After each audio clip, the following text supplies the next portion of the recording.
Then I look at the other aspect of commitment, Navy SEALs. By the way, when you get into that program, all the people that sign up are already elite soldiers. They're elite just to get into the program. But now take a look at the list. 58% make it through what? Recruit training. Then you look at it, 90%, but the one I want you to go to is go to the Hell Week.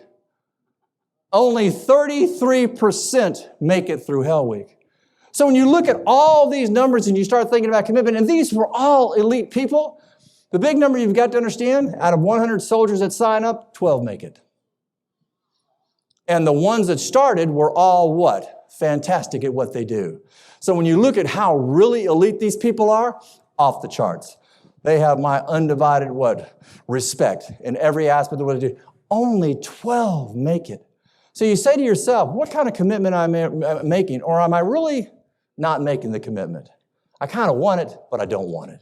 So I try to look at what other people are doing. Then we're not going to ask you to do that for 5 hours. Can you imagine being there doing that for 5 hours? No, absolutely ridiculous. But I'm going to ask you to show up on time, be positive, open mind, willingness to learn, and more importantly, be happy to help. Real simple. By the way, why do they have them do that for 5 hours? Because guess what? They could be in a prisoner of war camp and they're trying to get information out of them. And they're trying to make themselves what? Absolutely miserable. To show them what misery really is, because they will have it when they get into war. So you get an understanding, but they're committed and they're sitting there. And this is the one I really love. I love these guys. Look at the front guy. Sucker's got a smile on his face, all right? I mean, they've probably been out there for 10 hours, just absolutely miserable, cold, shaking, and dirty, and everything else. You can see the whites of his teeth, and he's like, you ain't going to take me down. I got this. So when you think about commitments of other people, this is amazing to me. You know you're going to have surprises during the day. So what do? They prepare you for it. This person is what? In water with his eyes closed, has no idea when he's going to get jumped, and they're going to take him down and try and do what? Make him think he's going to drown. And that's what happens in our what? Our daily lives. How many of us, I mean, it was a terrible situation, but when my parents got sick, when the phone rang, I was like, what now? What now? We don't appreciate what we have until it's gone. So when you look at the surprises that we have to deal with on a daily basis, we all have to deal with that. So I started looking at what the SEALs are doing. I'm saying to myself, this is amazing stuff. By the way, you can be the best in the world and get compensated $33,000. Are you kidding me? Just $33,000 for the lower grade soldiers? So my statement to you is you can make a whole lot more money than that, and guess what? You're not going to get shot at. All right? Not a bad deal. So don't talk to me about commitment unless you're going to do what? Learn about it from other people. They're committed. My statement to you, are you? What is the best? And so I started thinking about, how do we describe that? Well, to me, it's stories. I mean, you understand stories, and the next thing you know what the best is. So let's talk about the best. The best FedEx driver ever. My office is in my home. And so, because when you're on doing 100 programs a year around the world and you're on 300 planes, you don't need to go into an office. So I'm at home, all right? So that's where I work out of. And I can see everybody from the front in the big bay window. I've got a wing over there that we work out of. And I have a client for probably over 10 years sent me a FedEx package every Saturday for 10 years. I got to know my FedEx driver really well. All right, and I told him, why don't you fax it to me? Why don't you send me an email? No, you're going to get a package every day for 10 years. FedEx was thrilled about it. So then all of a sudden, I had the opportunity to speak to who? FedEx. And so I said to myself, you know what? I got my FedEx driver. We've become really dear friends. And the guy's a fantastic, employee of the organization. And I figured I'm going to have some fun. So about a month before the program, by the way, every time he brought me the package, he found my paper. He always, by the way, did I tell him to get my paper? I never told him to get my paper, but he always stopped, picked up the paper, and walked in and brought the package and handed me the package and handed me the paper. So now I'm saying to myself, got to have some fun. So about a month before the program, what do? I go hide the paper. Oh yeah, I hide the paper. Not too hard, not in the regular spot, because it's always in the regular spot, so I hide just a little bit. So he drives up, and all of a sudden I'm sitting there from my office window, and this sucker's going. And then he goes, oh, there it is. He picks it up and he walks it and he hands it to him and said, hey, it's good to see you, Steve. How you doing? Great, good to see you. All right, the next week, I hide it better. Oh, yeah. I'm standing at the window and this sucker's going. He's where the heck is the stupid paper? Then he finds it, all right? The last time, the third week, I almost buried the puppy. But he is still doing what? And he finally finds the paper, all right? And then he brings it to me. Well, he's bringing it to me the third time after I almost hit it, all right? I open the door and he looks at me and says, You've been hiding it. And I said, absolutely. He said, why? I said, I'm speaking to your company next week. 2,500 executives in Vegas. And I said, I'm going to talk about who? You. I said, I never told you to find my paper, but that's who you are. That's what you're all about. And I said, when I made it harder, you kept looking. When I made it even harder, you kept looking. And so when I was preparing for the program, I was saying to myself, how do you describe the best? That's what the best is all about. That's what he was going to do what? Be the best driver he could be and go above and beyond. So when you look at the game of business, and by the way, I call business a game. Why? Because if you know how to play it, you will do what? Win. When you look at it, you got to execute flawlessly in every aspect of what you do, or it doesn't happen. And it starts with you. If you want to cause your company to fail, say these words. That's the way we've always done it. No, that's one reason why you're here, to find out new and different ways to do it. And that's what we've got to understand in business. Relentless pursuit of excellence to take it, because if you don't like change, you're going to hate extinction. We got a lot of people out there that don't go find out how good they're doing. In my companies, every 6 months, we ask this question to our customers. In a perfect world, if we could provide you perfect service, what are we not providing? Because let me tell you something. A customer will not pick up the phone today and call you and complain. You know what they do? They leave. And getting them back is harder. The top 10 employers in 1960, the top 10 employers last year, one is still on the list. See, the why is what you guys are all about. One is still on the list. So I've had the opportunity to interview over 10,000 employees, managers, and senior executives in over 250 different industries.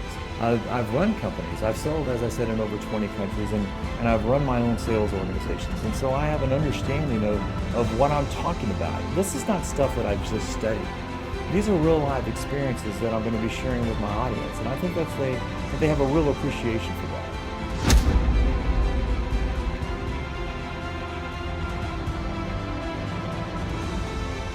They take a look at it. Where can we be exploited? What markets can be easily invaded, and then they figure out how to shore it up. That's what we're trying to identify, how you can get better at what you do.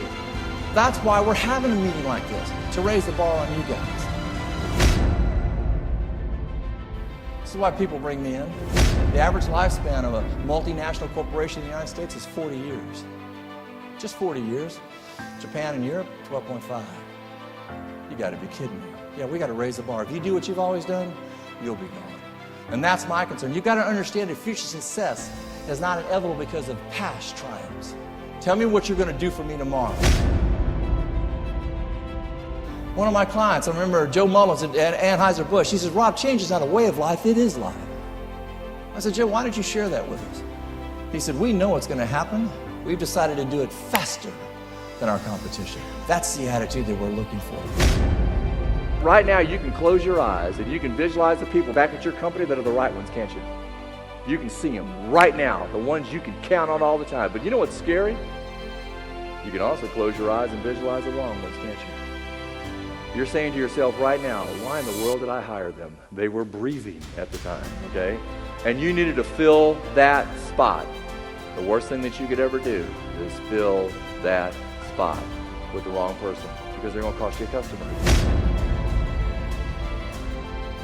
I remember 25 years ago when I got into the speaking business, I had people tell me I was nuts because I was going to customize my programs to fit the need of my clients. They said it's too time consuming. It's you're not going to be able to do as many programs. It's going to be too hard. And they were right. It was time consuming. It was hard. But the amount of programs I didn't think mattered. To me, it's not the amount of programs that you do. It's doing programs good.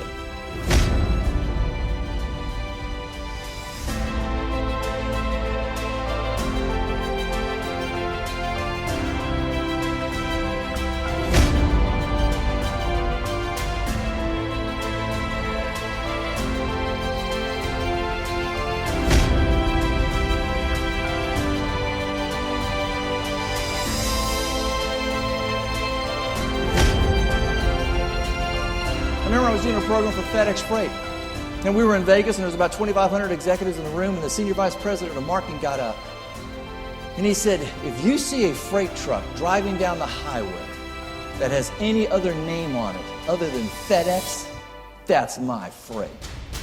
Go get it.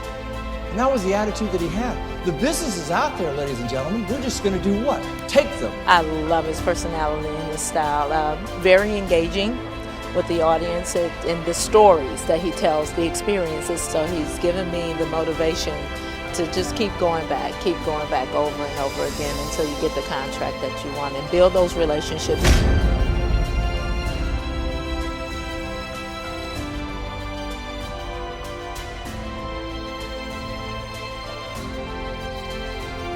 Smart people learn from their mistakes. Wise people learn from others.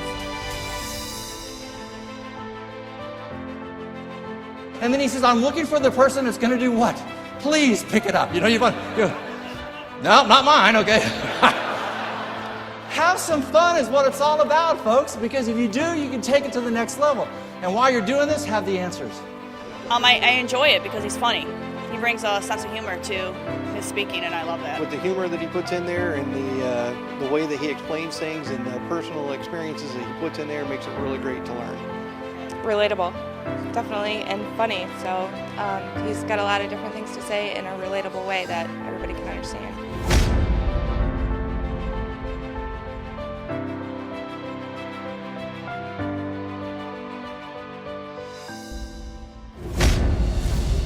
Choices in America are everywhere, and you've got to have the product selection or they will be gone. You don't think so, folks? Starbucks. You can buy coffee 19,000 different ways, not counting the 5 different types of milk that you can put in there. Why? Because the customers demanded it. Choices. Tropicana. 10 years ago, they had 2 types of orange juice. Now they sell 24. Why? Customers demand it. Choices. Arby's opened in 1964 with 1 roast beef sandwich. Now they sell over 30. Most of them are not roast beef. Choices. Ted Turner took CNN to every major network in the United States. ABC, CBS, and NBC had a 92% market share. They threw him out. They said, get out of here, you stupid billboard salesman. Who wants to listen to news 24 hours a day? That is a stupid idea. He walked up on a silver platter and he only wanted to participate, and they kicked him out. He sold that stupid idea for $7 billion. I'll give you another rule about change. The idea that gets the most resistance, probably a pretty good idea. Now, everybody's got your right over your left or left over your right. Switch. Is that not disgusting? You're sitting there going, oh, that's just weird. And if you did it that way for 6 months, the other way would feel.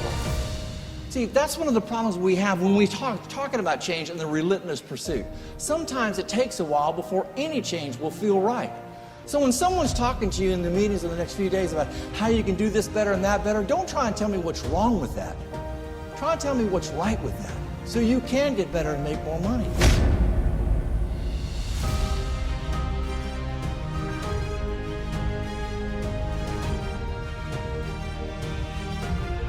I thought he was phenomenal, very engaging, very entertaining.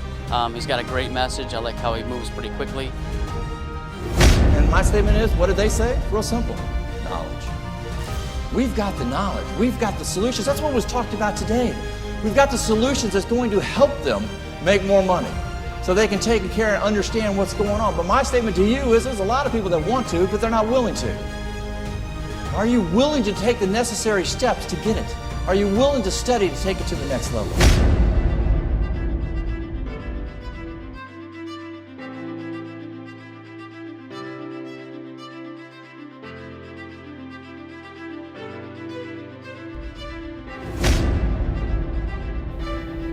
Am I 25 years old? Let's see if I can do it. I gotta see somebody. Anybody? Anybody want to be? Oh, you are? Your name, sir, is? Jamie. Corporate America hates you, Jamie. They absolutely hate you. You know why? You want to find out about a company, you have the audacity to do what? You Google it. Just type it in. And then he gets really fancy. He types in complaints about that company. And then what do? We get a master list about that organization. Yeah, I love the engaging audience participation that he has us do with them. And the PowerPoints, the slides are very engaging also and very quick, and it keeps your attention. It's funny.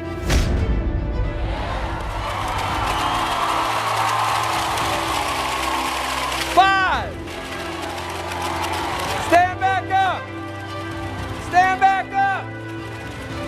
Give him a round of applause. inspire them and motivate them. I love doing that, but then I want to give them things that they're capable of doing when they get home. Style is engaging. Everything he talks about you can relate to on a daily basis. I'm definitely going to take a lot of the stuff he talks about back home, so it's good stuff. It's the how-to that's most important. It's the content of telling them, here are the tangible things that you can do when you go back to your office that's going to make you successful. And by doing that, I feel you're going to have a valuable program that I can deliver. He's awesome. He was mentioning things that we never thought of in different light. Vibrant, energetic, knowledgeable. One thing that's neat about my industry, but also scary about my industry, is that I'm going to be up there for an hour to 2 hours sharing my soul, giving all the experiences that I can to the audience in the room, and at the end, you're going to know how you did. Oh, wow. Thank you. Thanks so much.